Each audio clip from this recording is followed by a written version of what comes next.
감사합니다.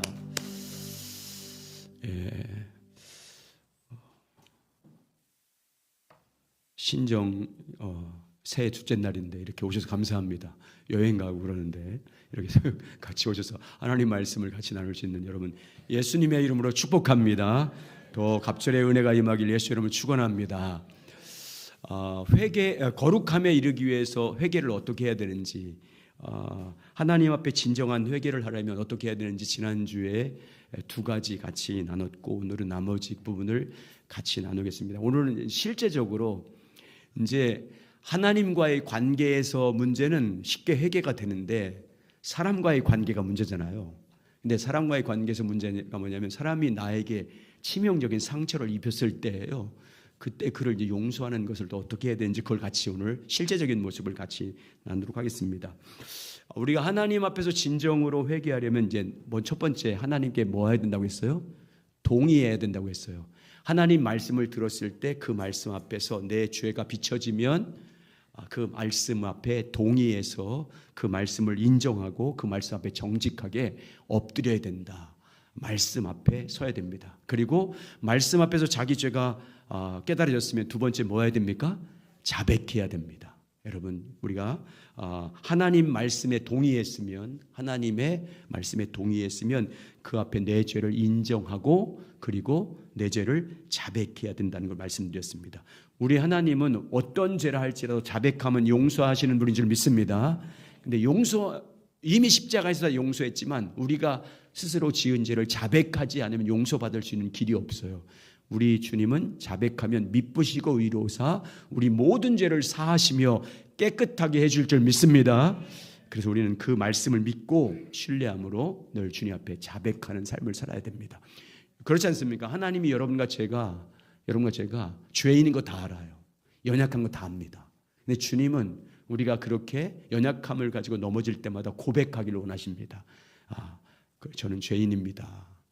제가 이런 죄를 졌습니다. 라고 고백하기를 원하십니다. 그러면 깨끗하게 해줄 줄 믿습니다. 세 번째 중요한 것은요, 회개에 합당한 열매를 맺는 거예요. 회개했으면 회개에 합당한 열매를 맺는 것, 그 회개에 합당한 열매가 맺는 것이 뭔지를 같이 나누겠습니다. 회개에 합당한 열매를 맺으라고 처음 외친 선지자가 세례 요한입니다. 세례 요한이 예수님 오실 길을 준비하면서 회개하라 천국이 가까우니라고 말씀하면서 회개에 합당한 열매를 맺어야 된다 말씀드렸습니다. 한번 6페이지 마태복음 3장 1절과 2절 읽겠습니다. 시작. 그때 세례 요한이 이르러 유다 광야에서 전파하여 말하되 회개하라 천국이 가까웠느니라 하였으니, 세례 요한이 전한 메시지가 뭐예요? 회개하라 천국이 가까웠느니라. 이 말씀을 연결해서 말하면 회개해야 우리 마음이 뭐가 된다는 거예요? 천국이 온다는 거예요. 예수님, 여기서 말하는 천국은 예수님이에요. 예수님 오실 길을 준비하는 거잖아요. 회개하라 그 말은 예수님을 맞이하기 위해서, 천국이신 예수님이 통치하는 마음이 천국이잖아요. 천국이신 예수님이 오실 길을 준비하는 것에 있어서 첫 번째가 뭐라는 거예요? 회개. 그래서 세례 요한이 베푼 회개는 뭐 하기 위한 회개예요? 죄 사함을 받기 위한 회개예요. 회개하기 위한 참 세례예요. 세례. 자, 그 다음 좀 넘겨보세요. 예수님을 맞이하기 위해서는 세례를 받아야 회개하게 되기 때문에요. 자, 마태복음 3장 11절 시작. 나를 너희로 회개하게 하기 위하여 물로 침례를 베풀거니와 내 뒤에 오시는 이는 나보다 능력이 많으시니 나는 그의 신을 길기도 감당하지 못하겠노라. 그는 성령과 불로 너희에게 침례를 베푸실 것이요. 제가 컴퓨터에 저장되어 있는 성경 프로그램이 침례로 돼 있어요. 그래서 그러니까 세례로 읽으면 돼요. 침례 다 같은 말이니까 이해하시기 바랍니다. 자, 보면 오늘 요한은 물로 세례 준 목적이 뭐 하기 위한 세례래요? 침례를 주는 목적이 뭐래요? 세례 주는 목적이 뭐래요? 너희로 회개하기 위해서라는 거예요. 예수님 오실 길을 준비하면서 회개하라고 외쳤어요. 그러면서 회개한 사람들에게 세례를 베풀었어요. 그 말은 예수님을 맞이하기 위해서는 첫 번째가 뭘 해야 된다는 거예요? 회개해야 된다. 그 말을 가르쳐주고 있는 거예요. 그래서 세례 요한은 회개시켰어요. 회개. 예수님을 맞이할 준비로서 첫 번째로 회개하라고 말씀했어요. 그러면서 뭐라면 회개에 합당한 열매를 맺어야 된다라고 외쳐요. 거기 3장 8절 보세요. 시작. 그러므로 회개에 합당한 열매를 맺고. 자, 회개에 합당한 열매는 이런 거예요. 제가 박 장로님 물건을 훔쳤어, 몰래. 고가의 물건을 훔쳤어요. 그러면 회개는 어떻게 하냐면 내가 먼저 주님 앞에 하나님 제가 물건을 훔쳤습니다 하고 회개하는 거예요. 자, 그리고 회개에 합당한 열매는 내가 훔쳤으니까 하나님과 회개하면 끝나는 게 아니에요. 자백했으면 이제 내가 박 장로님을 찾아가서 제가 물건을 훔쳤습니다 라고 용서를 구하고 그 물건을 돌려주는 거예요. 그게 회개에 합당한 열매 맺는 거예요. 하나님 앞에만 제가 잘못했습니다, 저 죄인입니다라고 고백하고 회개에 합당한 열매를 맺지 않는 것을 비판하기 위해서 만든 영화가 뭐예요? 미량 아시죠? 그 영화가 바로 그런 거예요. 교회의 모습을, 교회 회개만 했다, 하나님 앞에서 회개했다, 됐다. 거기 나오는 그 성범죄자가 그 교회 장로잖아요. 그렇게 비유해서 나는 하나님께 회개했으니까 용서 받았다고 이렇게 하면서 그 상대방 부모한테는 전 용서를 구하지 않아서 그 여자 전도연이가 그냥 분노하는 거잖아요. 여러분, 회개에 합당한 열매를 맺어야 됩니다. 남에게 상처를 줬으면 하나님께 상처 준 것에 대해서 회개를 해야 돼요. 하나님 앞에 회개했으면. 그리고 그 사람을 찾아가서 용서를 구해야 되고, 물질적 손해를 입혔으면 뭐 하는 거예요? 보상해 줘야 되는 거예요. 그게 회개에 합당한 열매예요. 무슨 말인지 알겠죠? 그 회개에 합당한 열매를 맺으라고 하는 거예요. 그게 누가 상처를 줬으면 하나님 앞에 먼저 회개해야 돼요. 상처 줬으니까. 그리고 그 사람에게 용서를 구하고 또 상처를 받은 것에 대한 대가를 지불하는 거예요. 그러니까 하나님 앞에만 회개 잘못했습니다, 자백하면 끝나면 안 돼요. 합당한 열매를 반드시 삶에 맺어야 될 줄 믿습니다. 자, 함께 읽어보겠습니다. 그 밑에 자, 회개의 한 단계 시작. 회개한 단계는 회개에 합당한 열매를 맺는 것입니다. 우리가 다른 사람의 물건을 훔쳤으면 돌려주어야 합니다. 우리가 훔친 물건을 그대로 가지고 있으면서 하나님 앞에서 우리의 죄를 고백하고 자백한다고 해도 그것은 진정한 회개가 아닙니다. 마찬가지로 우리가 다른 사람에게 손해를 끼쳤으면 할 수 있는 대로 배상해야 합니다. 또 다른 사람을 사람들 앞에서 비방하고 모독했으면 하나님께 용서를 구할 뿐 아니라 그 사람에게 찾아가서 용서를 구해야 합니다. 물론 때론 예를 들어 훔친 물건을 돌려줘야 하는데 그 사람을 찾을 수 없는 경우 등 그 성격이나 여건상 회개에 합당한 열매를 맺을 수 없을 때가 있습니다. 그런 때는 어떻게 해야 돼요? 물건을 훔쳤는데 그걸 큰 피해를 입힌 돌려줘야 돼. 훔친 물 돌려줘야 되는데 그 회개를 한 사람이 찾을 수 없어. 그럼 어떻게 해야 돼요? 어떻게 해야 돼? 경찰서에 갖다 줘야 되나 돈을? 여러분 여기 여러 가지로 이제 상황에 맞게 해야 되는데 회개에 합당한 열매를 맺지 못할 경우는 어쩔 수 없잖아요. 그러니까 여러 가지 방법은 누구를 구제한다든지 어떤 선교에 쓴다든지 선한 일에 사용하면 돼요. 그렇게 하면 됩니다. 그런데 더 회개에 합당한 열매를 맺는 것은 더 광범위해요. 여러분, 회개했으면 회개는 하나님께 돌아서는 거잖아요. 길을 바꾸는 거예요. 그러니까 악한 길을 떠나는 삶이 있어야 되는 거예요. 회개에 합당한 열매는 회개했으면 회개에 합당한 열매로 악한 길에서 돌아서는 거예요.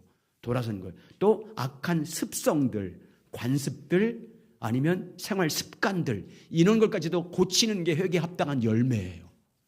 회개했으니까. 그렇잖아요. 내가 이렇게 살다가 이렇게 방향을 바꿨으면 길도 바뀌고 방향도 바뀌고 다 바뀌니까 실제적으로 삶이 안 바뀝니까?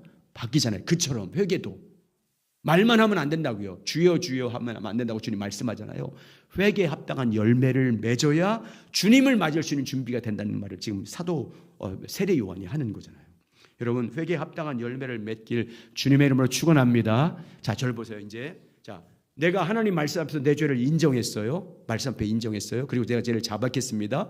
회개에 합당한 열매를 맺었어요. 그러면 여러분 하나님이 다 용서하신 것입니다. 그럼 나도 내 자신을 뭐 해야 돼요? 용서해야 돼요. 아멘. 하나님이 용서했으면 여러분 자신도 용서하시기 바랍니다. 여러분 자신을 계속 죄책감에 빠져 있으면 안 돼요. 하나님이 다 용서했는데 회개에 합당한 열매를 맺었으면 여러분도 나도 나 자신을 용서해야 됩니다.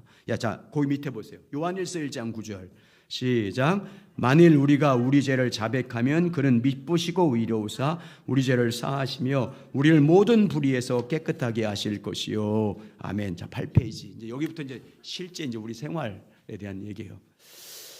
참, 이거 좀 약간 어려운 얘기예요. 그래도 이제 우리가 이제 그걸 주님 말씀에 비춰봐서 우리 하나님 말씀을 따라야 될 줄 믿습니다. 다들 따라서요. 다른 사람을 용서해야 합니다. 우리가 회개에서 할 일 가운데 하나가 더 중요한 바로 이 문제입니다. 하나님께서 우리를 용서하신 것 같이 우리도 다른 사람을 용서하는 것이 우리의 회개에 합당한 하나님의 뜻인 줄 믿습니다. 왜냐하면 다른 사람을 용서하지 않으면 성경에 보면 다른 사람을 용서하지 않으면 다른 사람을 용서할 때까지 하나님이 우리의 용서를 유보하세요. 하나님이 유보해요. 자, 그 이유를 뭐라고 말씀하고 있어요? 주님이 1만 달란트와 100달러는 비유를 통해서 말씀하세요. 하나님이 우리를 용서한 것은 100달란트 비유했다. 이게 마태복음 18장 비유를 예수님이 왜 하셨냐면 베드로가 찾아와서 주님, 형제가 나에게 죄를 범하면 몇 번 용서해야 됩니까? 7번이면 됩니까? 당시에 로마 사회에서 유대사에서 7번은요 최고로 용서를 다한 숫자였어요. 7번까지 용서하면 다 된 걸로 생각했어요. 그 사람이 뭐 잘하면 7번만 용서하면 된다는 것이 그냥 평균 사람들이 사는 방식이었어요. 그렇게 물었어요. 그러니까 예수님이 7번뿐만 아니라 7번을 70번씩 해야 된다. 이 7에서 70번 곱하면 몇 번이에요? 490번인가? 그 말은 뭐예요? 다 용서해야 된다는 말을 하신 거잖아요. 그러면서 우리에게 왜 너희가 예수 그리스도를 믿음으로 말미암아 구원을 받은 하나님의 자녀된 우리가 왜 그렇게 용서를 해야 되는지를 달란트 비유를 1만 달란트 비유를 통해서 용서받은 영을 통해서 비유를 하신 거예요. 자, 한번 거기 말씀 보고 같이 나눌게요. 자, 읽겠습니다. 마태복음 18장 21절에서 35절까지 시작. 그때 베드로가 나와 이르되 주여, 형제가 내가 죄를 범하면 몇 번이나 용서하여 주리이까? 7번까지 하오리까? 예수께서 이르시되 내게 이르노니 7번뿐 아니라 7번을 70번까지라도 할지니라. 그러므로 천국은 그들과 결산하려 하던 어떤 임금과 같으니 결산할 때 10,000달란트 빚진 자 하나를 데려오매 갚을 것이 없는지라 주인이 명하여 그 몸과 아내와 자식들과 모든 소유를 다 팔아 갚게 하라 하니 그 종이 엎드려 절하며 이르되 내게 참으소서 다 갚으리이다 하거늘 그 종의 주인이 불쌍히 여겨 놓아 보내며 그 빚을 탕감하여 주었더니 그 종이 나아가서 자기에게 100데나리온 빚진 동료 한 사람을 만나 붙들어 목을 잡고 이르되 빚을 갚으라 하매 그 동료가 엎드려 간구하여 이르되 나에게 참아 주소서 갚으리이다 하되 허락하지 아니하고 이에 가서 그의 빚을 갚도록 옥에 가두거늘 그 동료들이 그것을 보고 몹시 딱하게 여겨 주인에게 가서 그 일을 다 알리니 이에 주인이 그를 불러다가 말하되 악한 종아, 내가 빌기에 내가 내 빚을 전부 탕감하여 주었거늘 내가 너를 불쌍히 여김과 같이 나도 내 동료를 불쌍히 여김이 마땅하지 아니하냐 하고 주인에 노하여 그 빚을 다 갚도록 그를 옥졸들에게 넘기리니 너희가 각각 마음으로부터 형제를 용서하지 아니하면 나의 하늘 아버지께서도 너희에게 이와 같이 하시리라. 아멘. 여기서 임금은 누구예요? 하나님입니다. 자, 쭉 설명드릴게요. 10,000달란트 빚진 종, 10,000달란트 빚 탕감받은 종은 누구를 말하는 거예요? 10,000달란트 빚진 종, 용서받았잖아요. 누구를 말합니까? 우리 예수 그리스도를 믿음으로 말미암아 죄 사함 받은 우리들이에요. 예수 그리스도 십자가의 그 피로 말미암아 모든 죄를 탕감받은 여러분과 저를 말합니다. 자, 10,000달란트는 얼마나 큰 돈일까요? 여러분, 얼마나 큰 돈을 비유한 거예요? 얼마나 큰 돈이에요? 도저히 갚을 수 없는 돈이에요. 탕감받을 수 없는 큰 돈이에요. 여러분, 1달란트가 몇 데나리온이냐면 1데나리온이 당시의 이스라엘 백성들의 하루 일당이에요. 노동자 일당의 하루 일당이 1데나리온인데 1달란트 1만이 아니고 1달란트는 6,000데나리온이에요. 6,000데나리온. 그러니까 하루 품값이 노동자 품값이 1데나리온인데 이거의 6,000배. 그러니까 굉장히 큰 돈. 그런데 당시에 이스라엘 백성들을 다 세금 다 받으면 보통 유세푸스라는 역사학자가 그때 당시에 이스라엘 백성들의 세금을 다 받으면 합치면 800달란트 800달란트였대요. 세금을 다 받은 총 액수가. 그런데 800달란트. 근데 여기 몇 달란트 용서받았어요? 1만 달란트예요. 1만 달란트. 이건 도저히 우리가 벌 수도 없지만 갚을 수 없는 돈이에요. 도저히 갚을 수 없고 벌 수도 없는 돈이에요. 죽어도 내 목숨으로도 갚을 수 없는 돈이잖아요.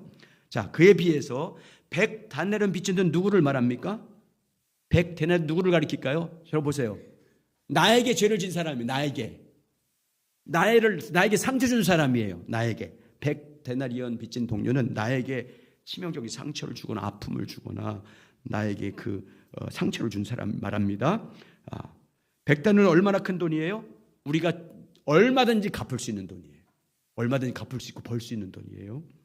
100데나리온이니까 100일만 일하면 되는 거니까 3개월 정도만 일하면 되는 거잖아요. 충분히 벌 수 있는 돈이잖아요. 갚을 수 있는 돈이에요. 자, 여기에서 1만 달란트 빚진 자가 그에게 100데나리온 빚진 자를 용서해 주지 않았을 때 임금은 어떻게 하겠다고 그래요? 어떻게 하겠대?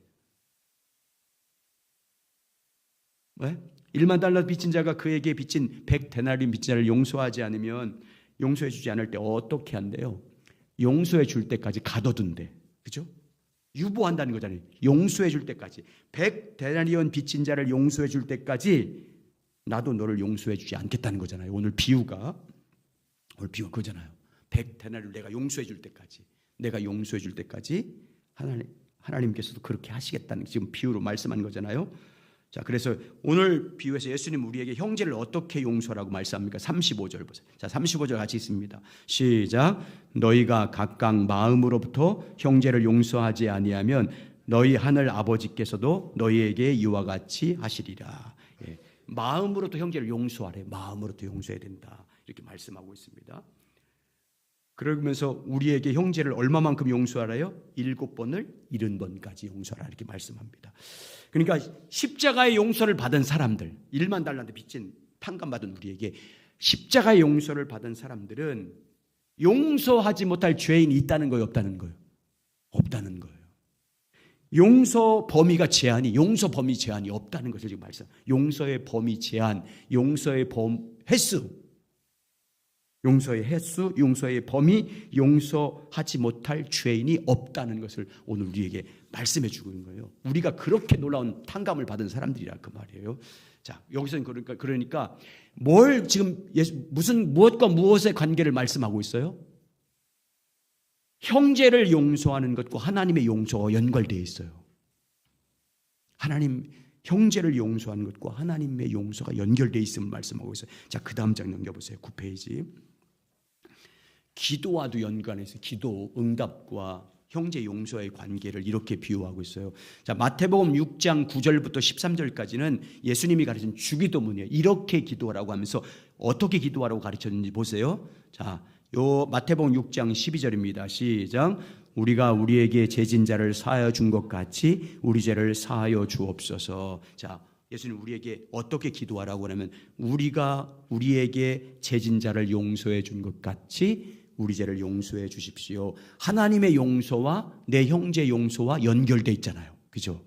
내가 나에게 죄진 사람을 용서해 준 것 같이 내 죄를 사하여 주십시오라고 이렇게 기도하라고 예수님 가르쳤다. 그 말은 우리가 형제를 용서하는 것과 하나님으로부터 용서받는 것이 연결되어 있다는 걸 말씀해 주고 있어요. 다시 말하면 기도응답과 하나님 형제 용서의 관계를 보여주고 있는 거예요. 이 비유를 예수님께서 이 기도에 대한 말씀을 가르쳐 준 다음에 곧바로 이어서 또 이야기해요. 마태복음 6장 14, 15절 반복해서 이야기해요. 또 이렇게 말씀하세요. 시작. 너희가 사람의 잘못을 용서하면 너희 하늘 아버지께서도 너희 잘못을 용서하시려니와 너희가 사람의 잘못을 용서하지 아니하면 너희 아버지께서도 너희 잘못을 용서하지 아니하시리라. 용서, 하나님의 우리가 형제를 사람을 용서하는 것과 하나님의 용서가 연결되어 있어요. 연결되어 있음을 말씀해 주고 있어요. 그러니까 기도응답의 관계, 기도응답과 형제 용서의 관계, 그리고 하나님의 용서의 조건과 우리 형제 용서 그리고 관계되어 있어요. 그리고 마태복음 5장에 보면 예배 드리러 갈 때 예물을 가지고 나갈 때 누가 화해하지 못하고 용서하지 못한 형제가 있으면 먼저 뭐 하래요? 용서하고 화해해서 그리고 나서 예물을 드리라잖아요. 예배와도 관계 있는 거잖아요. 이렇게 밀접한 관계가 있음을 말씀하고 있습니다.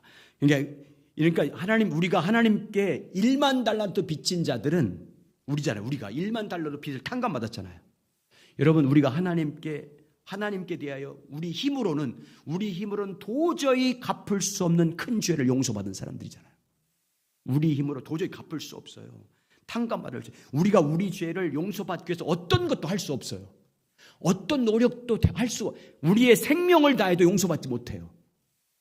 우리가 하나님 앞에 용서받는 것은 우리의 행위로는 우리의 어떤 희생의 대가를 지불해도 용서받을 수 없어요. 그런데 주님이 용서해 주셨어요. 아멘. 십자가로 용서해 주셨어요. 십자가를 통해서 예수의 생명을 내어주면서까지 우리를 용서하셨어요.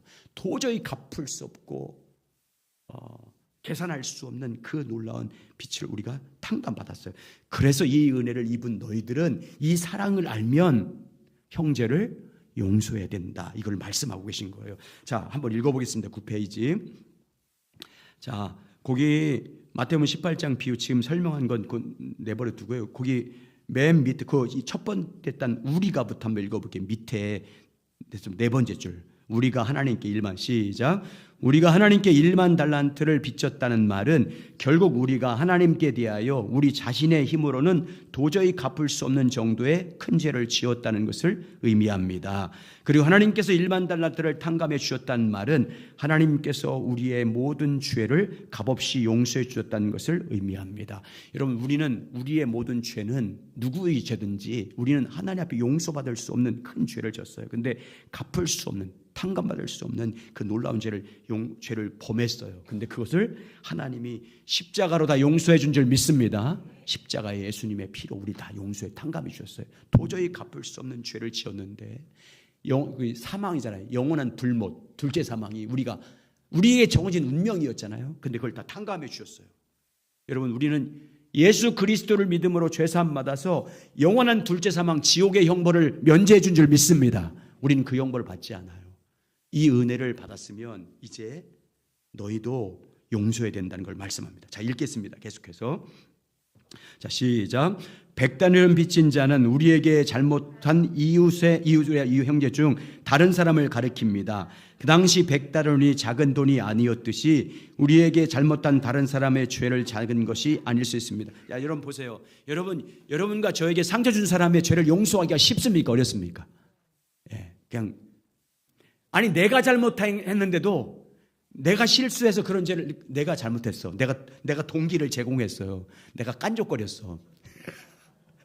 그래서 이렇게 해놓고도 그것도 용서하기가 어려운데 나는 정말 어떤 실수도 하지 않고 어떤 허물도 짓지 않고 했는데 일방적으로 당했어.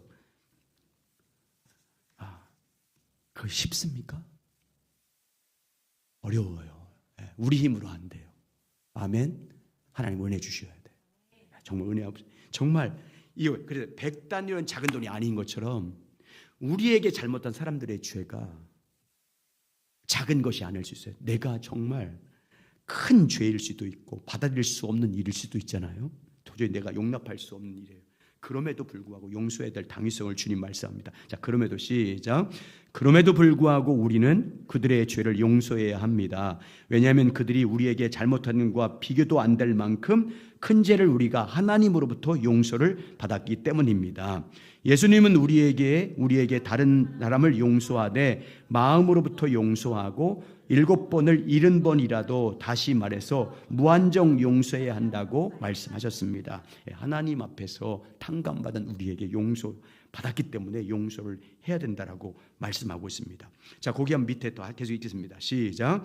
우리가 우리에게 잘못된 사람을 용서하는 것과 하나님께서 우리를 용서하는 것이 밀접하게 연결되어 있습니다. 예수님의 비유에서 볼 수 있듯이 하나님께서 먼저 우리의 죄를 용서해 주신 것이 먼저입니다. 여러분, 하나님께서 먼저 우리를 용서한 줄 믿습니다. 그런데 예수님이 가르쳐준 기도를 보면 하나님이 우리의 죄를 먼저 용서해 주셨어요. 그래서 탕감 받았어요. 그래서 우리도 그 은혜를 입었기 때문에 남을 용서할 수 있어요. 근데 예수님의 이 기도, 주기도문 가르치는 거 보면 근데 다른 사람을 용서하는 게 먼저인 것처럼 그렇게 뉘앙스가 느껴져요. 그죠? 우리가 우리에게 죄진 자를 용서해 준 것 같이 나의 죄를 용서해 주십시오. 이 기도 보면 내가 먼저 용서하는 게 먼저인 것처럼 보이잖아요. 그 정도까지 강조하고 있는 거예요. 그 다음 장 그 10페이지 보세요. 그 내용이에요. 자, 그런데 한번 읽어보세요. 시작.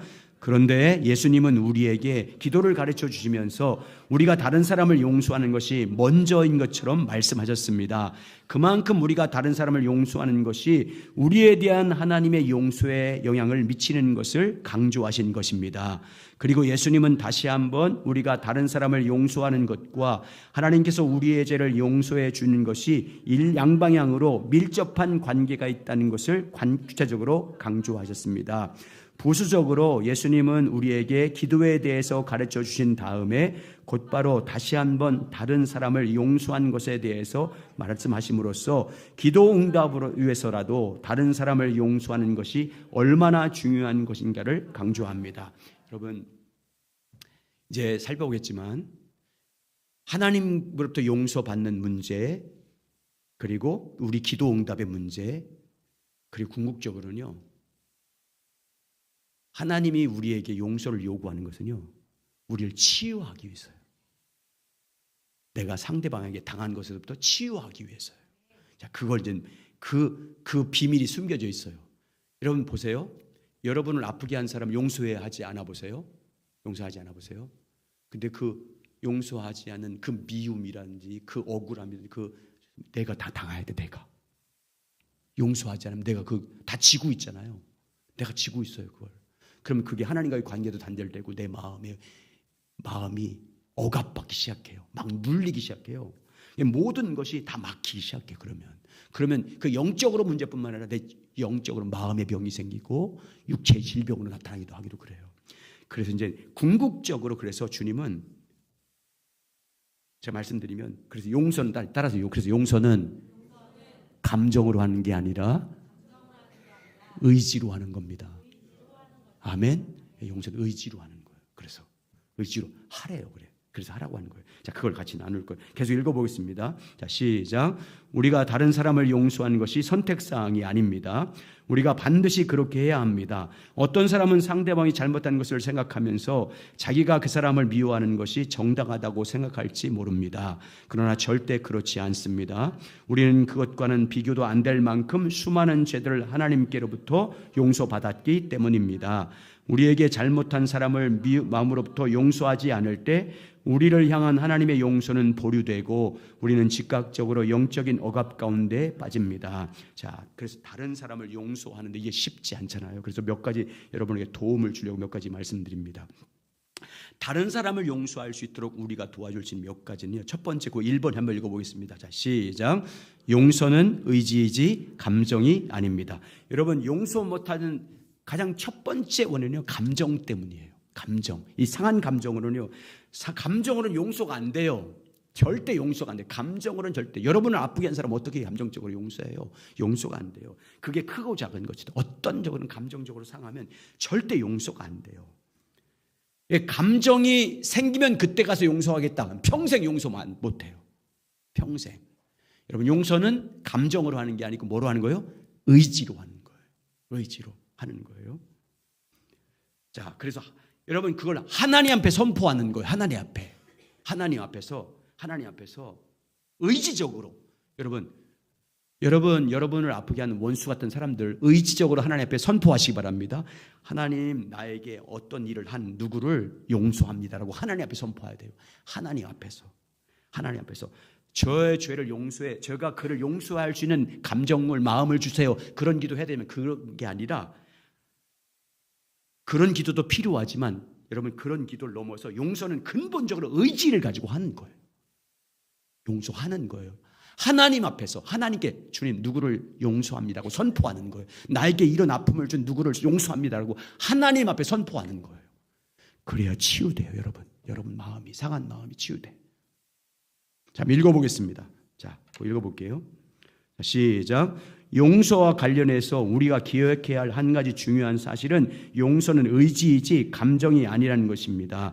의지를 가지고 상대방을 마음으로부터 용서하기를 결단하십시오. 그리고 하나님 앞에서 용서를 선포하십시오. 하나님, 나에게 어떠한 일을 한 누구를 용서합니다라고 선포할 수 있습니다. 어떤 사람은 하나님, 내가 누구를 용서하게 해주세요라고 기도하는데, 물론 그러한 기도가 필요하지만 용서는 근본적으로 의지를 가지고 용서하고 그것을 하나님 앞에서 선포하는 것입니다. 용서를 누구 앞에 선포하는 거예요? 여러분, 하나님 앞에 용서를 선포하면, 하나님 앞에 용서를 선포하면 그게 용서한 거예요. 하나님 앞에 여러분에게 상처를 아픈 사람을 하나님 앞에서 의지적으로 믿음으로 누구를 용서하며 선포한 게, 그게 하나님 앞에 용서한 거예요. 그게 선포하는 게 하나님 앞에. 여러분, 이렇게 강압적으로 의지적으로 해야 치유가 된다니까요. 여기 예를 들어놓은 사람이에요. 실제 있는 사람인데, 자, 이런 사람이 있었어요. 보세요. 같이 읽어보세요. 자, 시작. 다른 사람을 용서하지 못해서 영적으로 하나님과의 관계가 꽉 막혀 있을 뿐 아니라 육신적으로도 불면증, 위궤양 등 시달리는 한 성도가 있었습니다. 그는 나름대로 이유를 제시하면서 상대방을 용서할 수 없다고 버텼습니다. 주변 사람들이 용서의 당위성과 중요성을 강조하면서 거의 반강제적으로 그 사람으로 인하여 상대방을 용서하도록 인도했습니다. 그리고 그 사람을 위해서 기도해 주었습니다. 그렇게 놀랍 그 사람이 영적으로 육적으로 회복됐습니다. 여러분, 이렇게 하나님 앞에서 그 용서를 선포하는 거예요. 의지적으로 선포하는 거예요. 거의 자기 앞에서 반강제적으로, 처음에는 안 돼, 계속 이렇게 선포하는 것입니다.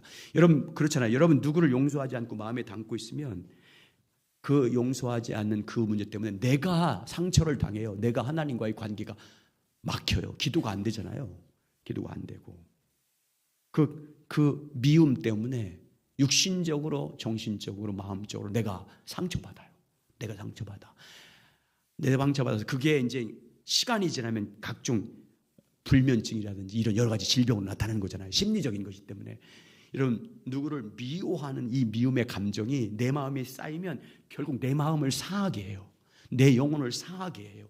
그래서 주님은요, 하나님의 십자가 용서를 우리에게 먼저 선포해 보여준 거예요. 그래서 그 용서를 받은 너희가 그 십자가 사랑을 힘입어서, 아멘, 십자가 사랑을 힘입어서, 나를 용서하신 그 사랑을 힘입어서 용서를 선포하라고 하나님께 고백하라고 말씀하신 거예요. 그래야 우리가 치유가 시작됩니다. 여러분, 그 다음 장 넘겨보세요. 여기 2번 읽어보시면 여러분 이 말을 참 이해하기 어려울 텐데 한번 읽어보세요. 시작. 용서는 상대방이 잘못한 경과를 내가 받아들이기로 결단하는 것입니다. 이건 이렇게 표현했지만 이게요, 상대방이 나에게 어떤 잘못을 했어요. 그럼 그 사람이 지은 잘못을 내가 짊어진다, 그 말을 이렇게 써 있잖아요. 근데 이게 그렇게 돼요. 자, 보세요. 누구를 비울까? 누가 가장 미울까? 누구가? 여러분, 김혜리 집사님에게 내가 상처를, 아주 어떤 상처를 줬어요. 몰래 때렸어. 화장실을 끌고 가서 확 때렸어. 아무도 모르게, 상처 안 나게, 멍 안 들게 때렸어. 그리고 난 안 그랬다고 막 해. 내가 언제 목사가 어떻게 하냐고 막 해. 그러니까 얼마나 마음에 미움이 생기겠어요. 얼마나 억울하겠어요. 저 목사가 돼가지고 저렇게 거짓말한다고 얼마나 억울하고 원수 같은 마음이 생기겠어요. 그 마음이 내가 지는 순간 죄로 인해서 상처받은 그 결과를 자기가 당하고 있는 거잖아. 그 말하는 거예요. 지금 내가 받아요. 미워하면 그 억울함 때문에 내가 그걸 다 짊어진다니까요. 상대방, 내가 죄를 졌는데 김혜리 집사가 그걸 다 지는 거예요. 본인이 상처받고 있잖아. 본인이 억울해하고 있잖아. 지금 본인 미워하고 있잖아요. 내가 그걸 지고 있는 거예요. 상대방의 잘못의 결과를. 누가 나를 미워하면요, 누가 나에게 억울하게 만들면 그것 때문에 내가 상처받아서 내가 그 짐을 진다니까요.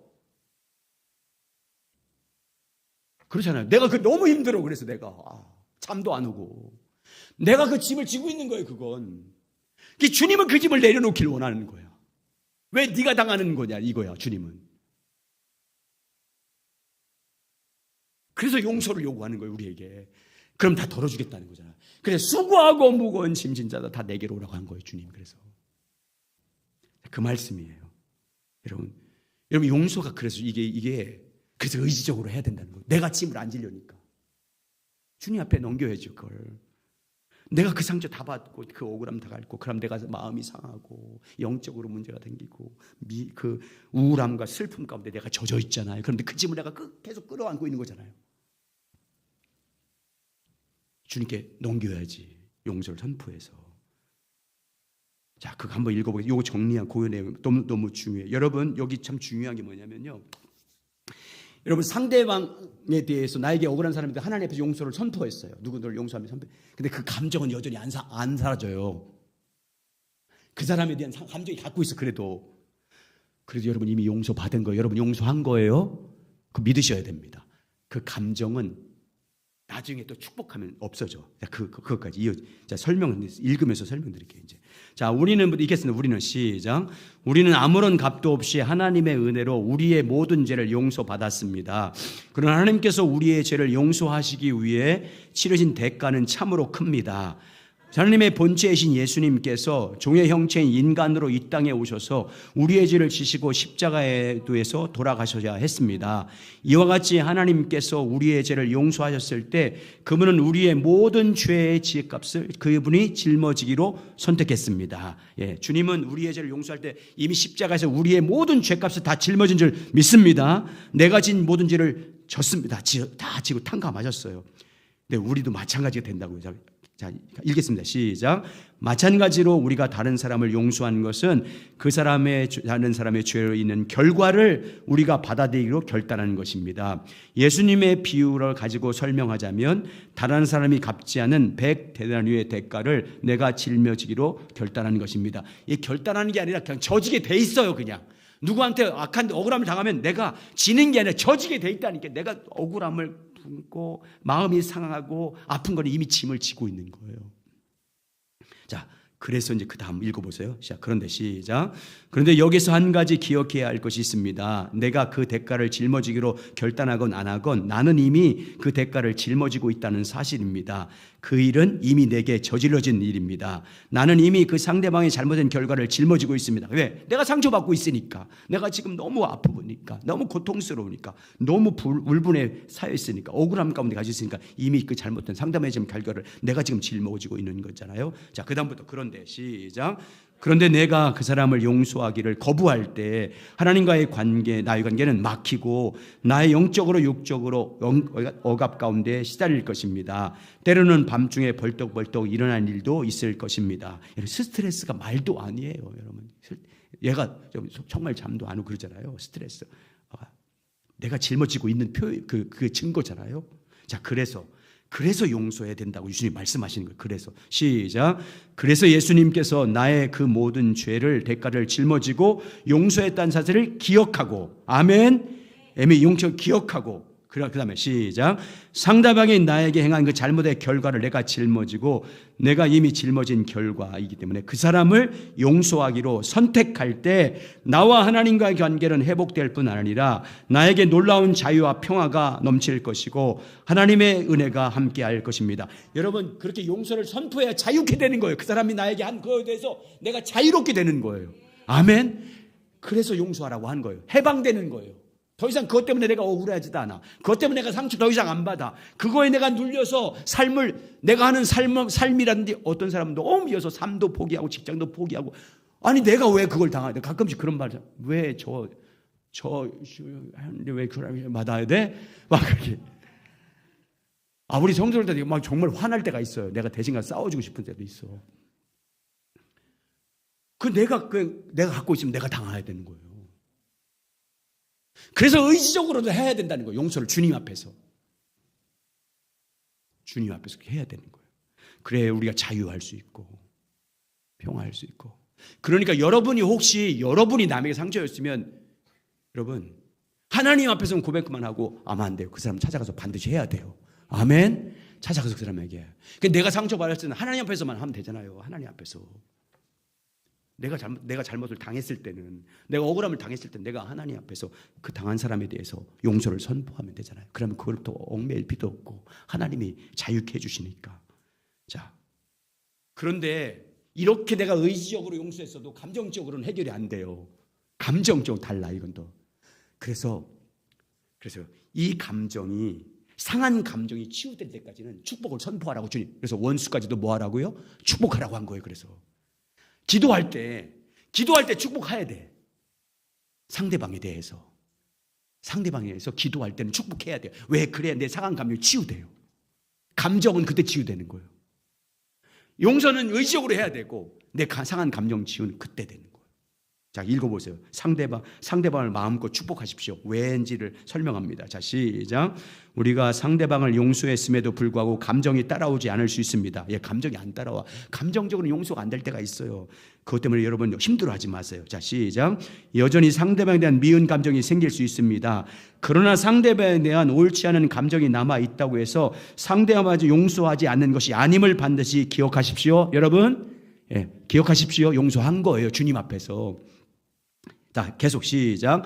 만약 여러분이 결단하고 의지하게 가지고 마음으로부터 상대방을 용서하고 그 용서를 하나님 앞에서 선포했으면 여러분은 그 상대방을 이미 용서한 것입니다. 아멘. 예, 그걸 믿으셔야 됩니다. 감정적으로는 아직 안 돼도. 이제 감정 해결을 어떻게 해야 돼? 그다음 이제 시작.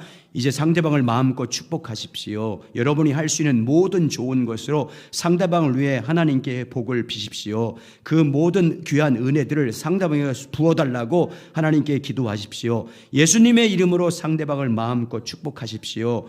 예수님은 너희 원수를 사랑하며 너희를 박해하는 자를 위하여 기도하라고 말씀하셨습니다. 상대방에 대한 부정적인 감정이 사라지고 그 상한 감정이 치유될 때까지 그렇게 축복하십시오. 그 과정을 통해서 여러분의 감정이 치유될 것입니다. 아멘. 보세요. 이게 너무 중요해요. 여러분 보세요. 하나님이 왜 원수를 내게 맡겨라. 원수 갚는 건 내가 갚는다. 내가 갚을 때 원수 갚는 거 네가 하는 게 아니야. 내가 갚을 때니까 너는 뭐 하래요? 기도하고 축복하래. 여러분 그러면요 내 상한 감정을 주님이 치유해 주세요. 그리고 하나님이 갚아줘. 그러면 하나님이 갚아주면 아무런 문제가 안 생겨. 후유증이 안 생겨요. 내가 원수 갚아봐요. 내가 원수 갚아. 자, 우리 동네에 정말 이런 일이 없잖아요. 저희 아버지 또래, 내 친구가 걔 이름은 대면 안 되지. 여기 방송 나가니까. 제가 어떻게 나를 괴롭혔냐면 제가요 1년 동안 걔 책가방을 들고 다녔어요. 그렇게 내가 왜냐면 우리 집은 그 집의 토지를 우리 아버지가 뭐라고 해 그거 보고 조금씩 그 사람의 땅을 조금 받아서 싹을 주는 그 아버지고 부잣집 우리 동네 거의 다 그 사람 땅이었어요. 그 땅이었어. 그리고 그 걔는 나는 초등학교 때 저는 이래봐도 이 키가 지금 이렇게 크지만 걔가 나보다 이만큼 컸어요. 그 싸움이 안 됐어. 그러니까 나는 걔가 말하면 다 가방 들어줘야 돼. 계속 1년 동안 들어다녔어요. 학교쯤 와서는 지가 이제 들고 가. 그렇게 했어요. 그러다가 한 번은 저의 용기가 생겼어. 내가 6학년 마지막 때 도저히 안 되겠더라고. 그래서 못 들고 가겠다. 싸움이 붙었어요. 그때는 싸움하면 이기는, 코피를 터뜨리면 이기는 거예요. 그래서 제가 빨랐잖아요. 제가 빠르게 생겼잖아요. 코를 팍 쳤어. 코피 터지면 울었어요. 아무리 커도. 펑펑 울더라고. 그때부터 막 꼼짝 못했어요. 걔가. 근데 그 아버지가 걔 아버지가 바람을 피웠어. 젊은 애라고 바람 피워서. 그게 이제 우리 동네에서 일어난 일이 아닌데 그 회사에서 그 회사 무슨 조합장이었어요. 그러니까 그 어린 청년 아버지가 그 알면 가만히 있겠어요? 쫓아와가지고 우리 동네를 다 휘집어놨어요. 그때 그 사람이 교회로 피신했어요. 그때 내가 알고 있었어.